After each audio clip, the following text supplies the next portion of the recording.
রোগ সব উঠাবেন। কি হয়েছে আনিকা? জ্বর আসে? আচ্ছা ঠিক আছে। পানিতে দিচ্ছে না?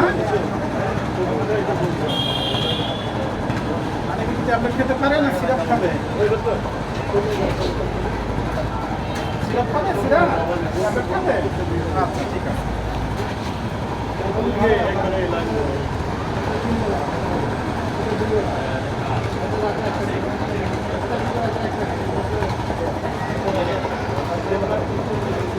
বয়স হচ্ছে 9 বছর।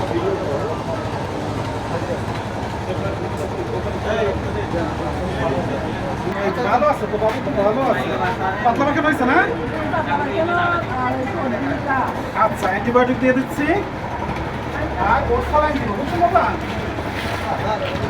স্যালাইন কিন্তু বলবেন ঠিক মতো, আধা লিটারে একটা পুরোটা বলবেন, ভেঙে ভেঙে বলবেন না, ঠিক আছে? ওইটা 6 ঘন্টা খাবে, শেষ 6 ঘন্টা পরে ফেলাই দিন বা নিজে খেয়ে কিন্তু একটু একটু করে নিয়ে বলবেন না, ঠিক আছে বা? কারণ তাহলে মিলানো এলোমেলো হয়ে যাবে, বাচ্চাদের কোনো ক্ষতি করে।